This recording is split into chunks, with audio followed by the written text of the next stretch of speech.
I'm joined now by the Democratic nominee for the U.S. Senate in Missouri, Lucas Kunce. Lucas, thanks for joining me today. Yeah, it's good to be here, man. I'm excited about it. So the last time we spoke, it had been about Josh Hawley basically running away from you when you were trying to get a debate with him, trying to get him on stage.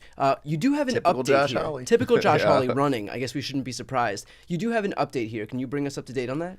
Yeah, well, it's wild. I actually met the man for the first time the other day at the Missouri State Fair. And so a year ago, I went up to him and tried to meet him at the State Fair. And as we mentioned, typical Josh Hawley, he skittered off and ran away like as quick as he could.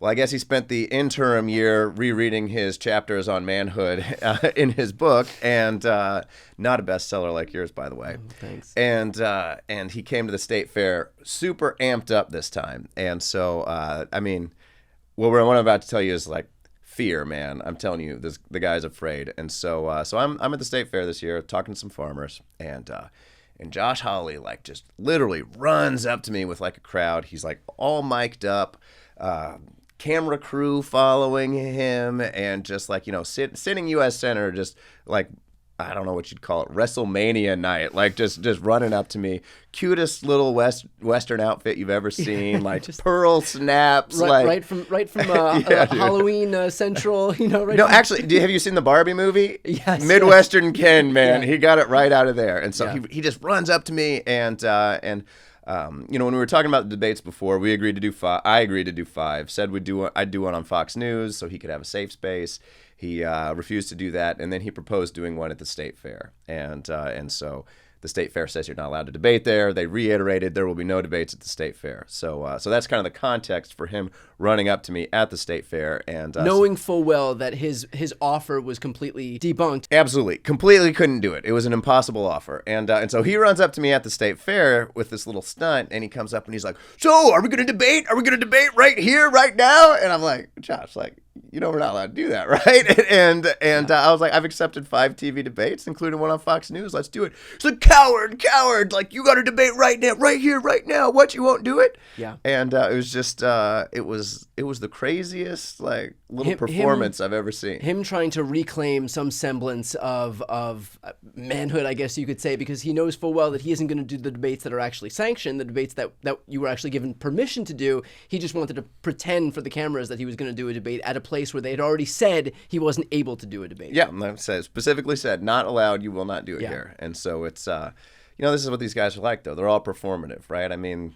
the guy wrote a book on manhood, and it's like, it's creepy, dude. And that's how they live. I do want to talk to you about something that we're seeing in the Democratic Party right now more broadly, but that you've exemplified for a long time, and this is this idea of reclaiming patriotism. Right now, Republicans do have something of a chokehold, although it's weakening in recent months, over this idea of patriotism in the United States. Can you talk about your, what that means for you, basically? Absolutely. So, I was a Marine for a long time, still am in the Marine Corps Reserves, and so for me, it just goes back to my childhood. So, I'm like your typical mid-Missouri kid, born in a small town there. My parents were 19 and 22 years old when they got married, and they were Catholic and followed the rules. You know what that means, right?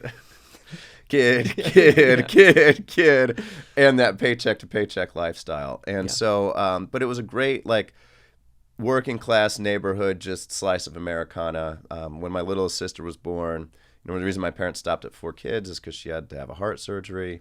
She ended up having 3 of them, and it's, the way our country's set up right now is messed up, because I remember watching my parents just not know if their little girl was going to survive and struggle through that, but also not know how like the rest of us were going to make it in our family because of the way that the bills were set up. And, ultimately our family went bankrupt from that.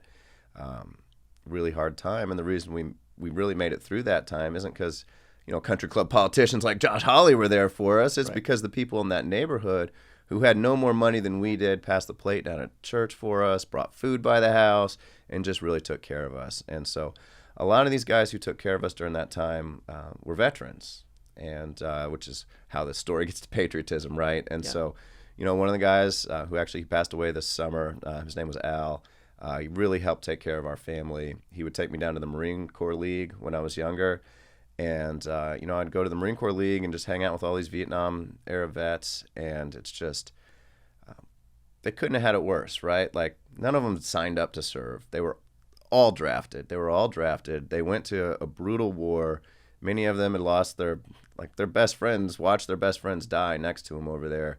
And when they came home, they were just, treated like trash or forgotten. And they'd lived for, at that point, decades with the trauma that created. And yet, like, these were the guys who took care of everybody in their neighborhood without looking for any glory, without looking for any attention, nothing like that, right? Like, that's patriotism, man. Yeah. You've never seen patriotism like you've seen out of these men. And again, it's not about glory. It's not about bravado. It's not about, yelling at people, telling them how to live, deciding how they get to live, telling everybody what America is. It's about supporting the people in your community so they can make their own decisions and live their best lives. And so, those guys are my heroes. They're why I became a Marine. They're why I deployed to Iraq and Afghanistan, and they're why I'm doing this right now. Because, like, again, people like Josh Hawley, I mean, that dude's not a patriot, right? Yeah. He wants to decide how we all get to live and doesn't take care of anybody. Yeah. You're running in a state like Missouri, and that's not an easy state for Democrats to win in. What do you say to people, for example, for whom their Republican political affiliation is so closely intertwined with their identity, to kind of let them know that it's okay not to vote for somebody like Josh Hawley? Well, one of the real exciting things about me being a veteran, actually, that we were just talking about, is that opens the door for all sorts of conversations. And so, in 2016, when Donald Trump won Missouri by 19 points, biggest presidential victory in Missouri in history, as far as I know. I mean, I'm not like an expert on the 1800s, yeah, right? But like, big deal. Another veteran like me, his name was Jason Kander, only lost by 2.5%. So, you got 15+% of people who switched their ticket and their vote to vote for Jason. And you see that over and over again in Missouri. And really, like, what people learn when they open their minds and are willing to talk to somebody like me, because I'm a veteran, is that I grew up like them, that I understand what it's like to live paycheck to paycheck, and that I've spent a lifetime of service.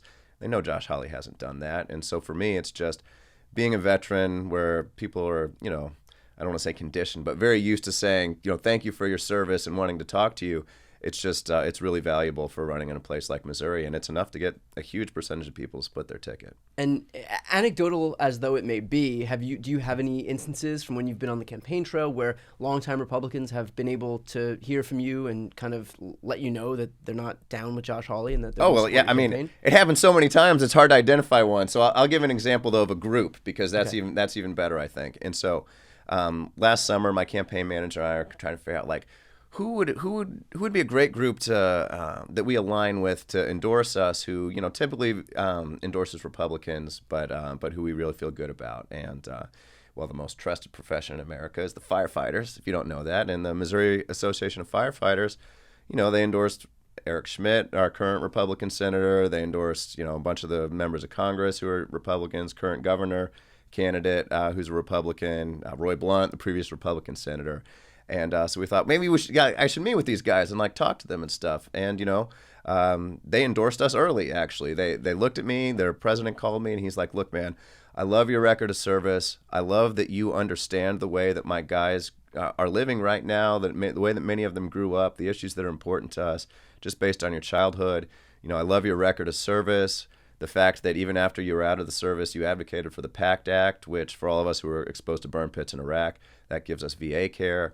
If you don't know, Josh Hawley stalled the PACT Act and played politics with veterans, right? And so, this is a great example of where these guys endorsed me. I spoke at their conference, got a standing ovation, like sandwiched between two Republicans. And so it's just, that's a good example of a group. But we just get that over and over again in Missouri with people who, they don't like the Josh Hawleys of the world. Like, those guys are pompous jerks. Yeah. And it's just, we have a real opportunity here that's pretty exciting. Talk about the practical implications for voters in Missouri if you're elected to the U.S. Senate versus Josh Hawley continuing on as a U.S. Senator.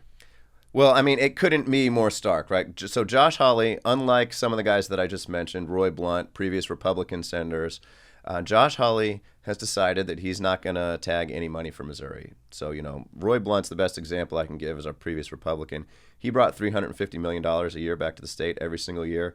Josh Hawley has been a 0 every year he's been in the Senate now. And so, for Missourians who want projects in the state, who want things repaired, who want communities invested in, I'm the only guy who's going to do it. Yeah. Josh Hawley also cost Missouri taxpayers $250,000 in legal fees because he does shady stuff around electioning. He has voted against protecting in vitro fertilization, voted against protecting contraception. He has written that he believes no-fault divorces should no longer exist so that people are trapped in dangerous marriages. Like, there's some wild stuff out there, right? He's been a very anti-right to work, or a very right-to-work politician, anti-union over the years, and so it's just, you couldn't get worse. Even on the border, like, these guys like to talk about the border, right? Well, Roy Blunt, the same guy I was talking about a minute ago, Roy Blunt created a package in 2019 that Donald Trump ended up signing into law on the border. Josh Hawley voted against that. He voted against fentanyl scanner machine funding. He voted against the recent bipartisan bill. Like, he's against everything that anybody in Missouri would want. Is Josh Hawley a conservative in the same sense that these Republicans like Roy Blunt have been conservatives? Or, can you talk about the focus on control that this faction of the Josh Hawley MAGA Republican Party are focused on?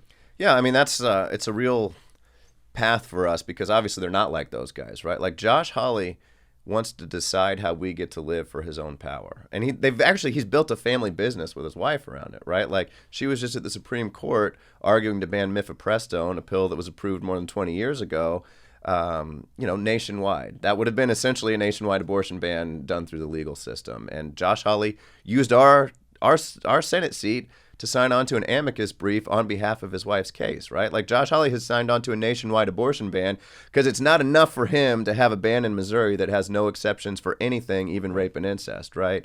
And what you'll see, though, around the state of Missouri and probably elsewhere, too, is, like, people just want to be invested in and make their own decisions. They want to be able to take care of their neighbors like everybody took care of me in that old neighborhood, and they're tired of watching their neighborhoods fall apart while these guys take away their rights. Lucas, how can we help your campaign? Go to lucaskunce.com, donate. If you know anybody in Missouri, let them know you saw me on here. Like, help spread the word. Go to the website to volunteer. We're doing texts, phone calls. We're doing everything. This race is winnable. The guy is afraid for a reason because he knows nobody likes him and that we're on the path to winning, and we need all hands on deck. And I would just reiterate, look, this is the exact kind of person that we need in the U.S. Senate, and it would be a far cry for the people of Missouri to have Lucas in as opposed to somebody like Josh Hawley who's focused on only advancing his own political interests. So, Lucas, with that said, thank you so much for taking the time, and good luck on the campaign trail. Thanks, man. Love being here.